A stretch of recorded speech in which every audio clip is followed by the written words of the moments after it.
Hello everyone and welcome to another episode of Tom's Gadget Garage. Today we are out here on the Segway ZT3 Pro for a little night ride in Tempe, Arizona.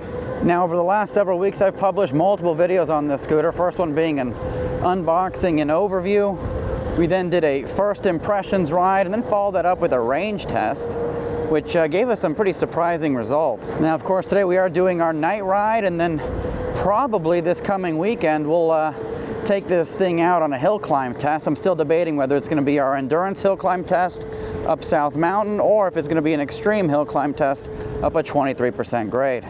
But so far I've been thoroughly enjoying this scooter. I think as of right now we are creeping up on approximately 100 miles of rides on this scooter, and so before I do my full end-to-end review I like to rack up at least a couple hundred miles on these things just to make sure that nothing creeps up after that first 100 to 200 miles. Now one of the things that I really enjoy about this scooter is how stable of a platform it is. So far I've ridden this thing on a variety of surfaces, taking it off the beaten path, taking it up to full speed, cruising around, and not once have I ever had any kind of issues with wobbles or anything like that, which is something that you sometimes experience, on scooters that are, higher performance. But either way, in certain conditions, you can get speed wobbles on any scooter, and I'm happy to report that I haven't experienced any of that on this ZT3 Pro. Another thing I like about this scooter is it really pulls. So that's 1600 watts of peak power. You can feel it on this scooter. So it doesn't matter if you're going 10 miles an hour or 15 miles an hour or even 20 miles an hour. When you hit that throttle, it's going to get you up to full speed really quickly. So that's one of the reasons why I really like the functional kick plate on this scooter, because it gives you something to push off on to balance your weight. Now I know that this scooter brings a lot of comparisons to the Segway ninebot Max G2, and that's an excellent scooter, and it definitely has its advantages. But one of the first things that I'll say about this ZT3 Pro is it's got significantly more power. Now Segway did release a boost mode for the ninebot Max G2. I believe they put that release on hold because not everybody has it. But even with that boost mode, this ZT3 Pro still significantly outperforms it. All right, so we got a little bit of a hill climb here, nice and steep. Went over that, no problem at all. So that was definitely a steep incline. Now we will be doing a proper hill climb test like I mentioned before. And anyways, I like to put these scooters through to their limits on this channel so that you have an idea of how far you can push your scooter. So by the time we get ready for our end-to-end review, you'll have a full understanding of this scooter's capabilities. That's one thing I definitely don't like is, sometimes you'll watch a review, it sounds exciting, heck yeah, you buy it, and it's actually not that great, and I try and avoid that kind of situation on this channel. Make sure that everybody has all the info that they need to make an informed purchasing decision, because these things, let's be honest, they're not cheap. 1,300 bucks for a scooter, that's quite a bit. As you can see, we're cruising around no problem at all at top speed on this ZT3 Pro, and that's one thing I love about it is it's very stable cruising around at 25 miles an hour. It's not jittery or anything like that. In terms of suspension, now I know this scooter draws a lot of comparisons to the ninebot Max G2. For the commuter scooter segment, I consider the Segway ninebot Max G2 to be really the gold standard of suspensions. It's got a front hydraulic dampener. It's got the 2 coil springs in the rear, which makes for a very comfortable ride experience, which, I haven't seen any other scooter match in that particular category, in that price point. This ZT3 Pro doesn't have the hydraulic dampening that the ninebot Max G2 does. It's got 2 coil springs up front as well as a coil spring in the rear. None of that is adjustable. So the ride is going to be a lot more firm than you would see on the Segway ninebot Max G2. And so in terms of a ride comfort, the Max G2 does have this scooter beat. But this does do a good job of absorbing a lot of the smaller impacts on the road, especially these cracks between the pavement. So some light lumps and bumps on paved surfaces, no problem at all. when you ride off the beaten path, the suspension does have quite a bit of travel, so it does absorb a lot of those impacts very well. It's just not going to be able to be, you know, the same level of performance that you'd have, you know, with a scooter with hydraulic dampening. But one of the nice things about having a firmer suspension on your scooter is that, you know, riding at higher speeds, it's going to be more stable than some of that plush pillow-like suspension that you see on some scooters. Now, over the past week, I have had some folks ask me, you know, how the ZT3 Pro compares to something like the Apollo Go. And obviously, they're very different scooters. The Apollo Go is a dual motor scooter. It's got a relatively similar sized battery. The Apollo Go cranks out 1,500 watts of power combined from both of those motors, whereas this here will do a peak 1,600 watts of power. Typically, dual motor scooters are going to be the better hill climbers, but we'll absolutely be putting that to the test, and I think that extreme hill climb test will give us an idea of which one of these actually comes out on top. The Apollo Go on our extreme hill climb test did make it all the way to the top, although barely. The best performer out of all like the commuter type scooters that I've tested so far is going to be the InMotion Climber. That one there, I think the slowest it got to is 8 miles an hour, so that thing just powered right up. And that scooter's a beast. Also has 1,500 watts of peak power. So it'll be interesting to see what 1,600 watts out of a single motor gives us on our extreme hill climb test. Now, I actually have some high expectations for this scooter on the hill climb test, only because that thing pulls so well. You know, you can definitely feel the torque. I don't know if Segway ever published the torque figures. Most scooter companies don't. E-bike companies, they post torque figures all the time. I'm not sure why they don't with scooters. Some of them do, but most of them don't. But you can definitely feel the torque in this ZT3 Pro. It absolutely pulls when you hit this throttle.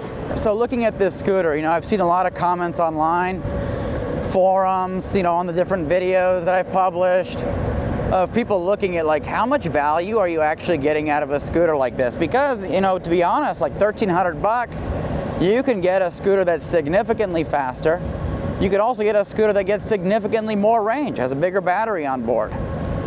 But I think one of the highlights of this ZT3 Pro is going to be the fact that it's jam-packed with a lot of technology and an overall very refined riding experience. So with this scooter at this price point, you're getting traction control, you're getting, you know, that airlock technology where it's got proximity locking and unlocking of your scooter. You've got, you know, Apple Find My, you've got a boost function. You can go in and fully customize the ride experience, change the different, you know, speeds of the different drive modes. You've got things like over-the-air updates, so if there's issues with the riding experience or user-reported issues, they can address those with over-the-air firmware updates, which I will say is a double-edged sword. There's been a lot of you know, questionable firmware updates for the ninebot Max G2. You know, I think I did like 18 videos on that scooter covering all their major firmware updates, and so if you're interested in looking at kind of the evolution of the performance of that scooter, you can check out that video series. I'll include a link in the description, but we tested it all in the same controlled conditions each time, and some of the updates were fantastic, some of the other updates not so fantastic. But overall, as time goes by, the experience does get better. So in between firmware updates, you might lose some things, but over the long haul, we have gotten a much better riding experience with that scooter. And so we'll see how it goes with this ZT3 Pro. You know, will they have the same number of firmware updates, you know, as the ninebot Max G2? They probably have a lot of learnings from that scooter. So, you know, we'll find out, you know, and if I see that there's some weird stuff or really good stuff coming out of it, I'll definitely post videos on it, testing them out. Now, if you were curious what this thing looks like at night, there you've got your headlight, you've got the X pattern light up front, as well as that tail light, brake light combo. Of course, we've got our turn signals there, but so far, visibility is fantastic on this scooter. I would say the headlight is slightly brighter than what you have on the ninebot Max G2, at least it feels that way. You know, so there's always an opportunity to use, you know, like a handlebar mounted light if you want extra visibility to the front and to the sides, but you know, for everyday riding, I think this is perfect. So here's a little view of the Tempe, Arizona area. We're at Tempe Town Lake. Beautiful water feature, all the colorful buildings. Really excited that it's finally cooling down out here. I think it's in the 60s right now at night. During the daytime, we're in a little bit of a cold spell. It's in the 70-degree Fahrenheit temperature range, which definitely beats, you know, hundreds and high 90s, like at 3 a.m. or something crazy like that. Anyways, there's our ZT3 Pro. We'll head back on this trail here. This thing really goes up these inclines easily. I'm excited for this upcoming hill climb test. So one of the things that I really enjoy about this scooter is that it can hit its claimed top speed, but more importantly, it can maintain that speed over long distances. Some scooters will claim, you know, top speeds of, you know, whatever, but then it takes a long time to get to those top speeds, and after you've burned off about 15–20% of your battery, you can no longer hit them, and that's absolutely not the case with this ZT3 Pro. It hits those top speeds no problem at all, and you can maintain them for a long time. I feel like this scooter is electronically limited. I feel like if there wasn't that limitation, it could keep on going. Looks like we got a whole group of people on scooters up ahead.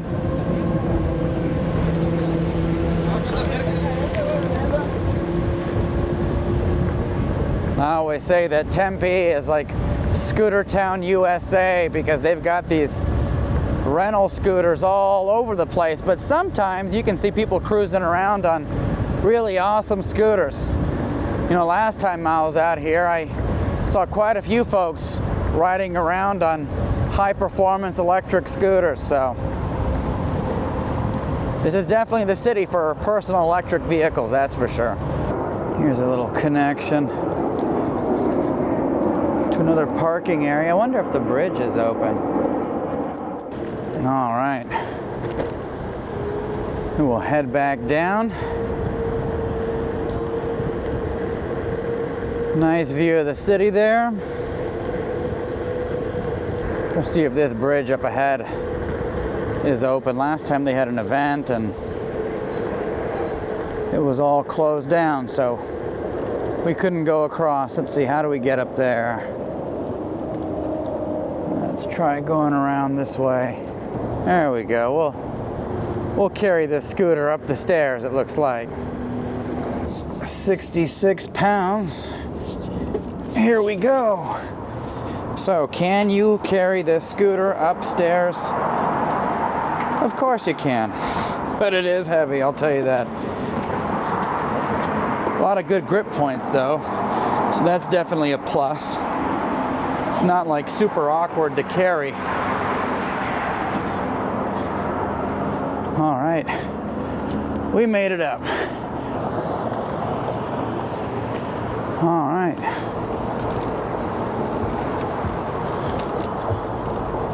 We're gonna go ahead and cross the bridge we worked so hard to find the entrance to. All right, so I've never ridden on this particular road, so hopefully there aren't any kind of sneaky potholes here. We do have these 11-inch pneumatic tires, which definitely give us an advantage over a scooter with, say, 9 or 10-inch tires. That's one thing I was really happy to see with this. Nice, big, wide bike lanes. That's why I love cruising around this area of Tempe, because, you know, where a lot of the places where I normally do my videos, they either don't have bike lanes or they have restrictions in place preventing the usage of scooters and bike lanes, all kinds of baloney like that. So it's definitely a breath of fresh air, that's for sure. Go ahead and use these turn signal.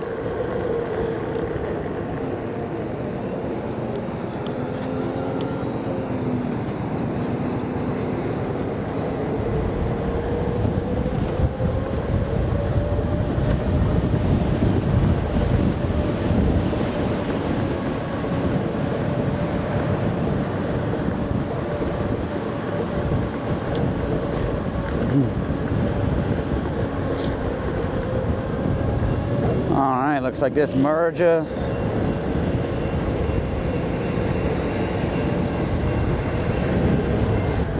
Now, one thing I haven't been able to get to work on this scooter is cruise control.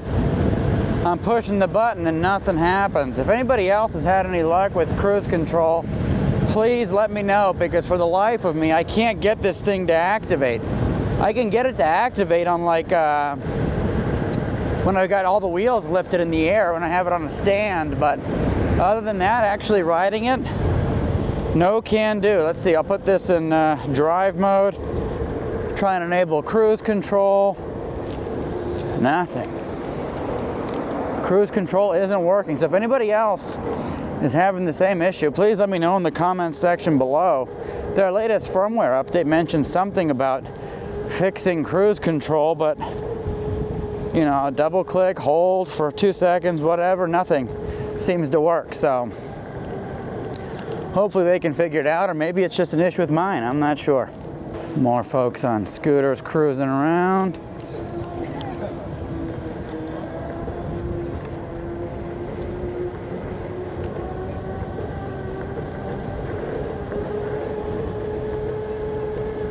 Oh, I'm in drive mode. I was wondering why I couldn't speed up. Now, one thing I wish these scooter companies would do is illuminate some of these buttons here. Like, I don't even know what I'm clicking. You know, just gotta memorize the control pad ahead of time. You know, right now I gotta look down and figure out, you know, what I'm clicking here. All right.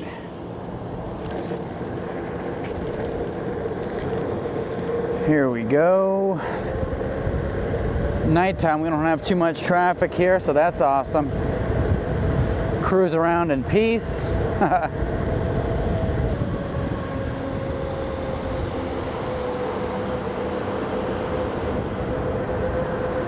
And on our way up a little hill here.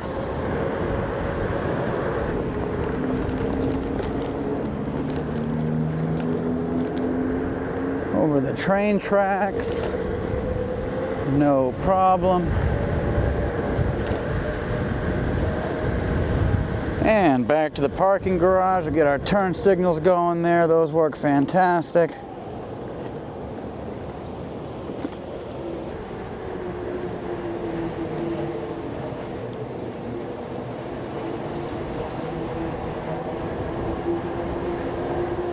All right, folks, so there you have it. That was our nighttime ride with the Segway ZT3 Pro. Let me know what you think in the comments section below. Happy to answer any questions, comments, thoughts, concerns, whatever you might have. Stay tuned. I will be doing the hill climb test video this weekend, and then I'm still on a search for some good trails to test this thing out on. Anyways, thank you so much for tuning into Tom's Gadget Garage. We'll see you next time.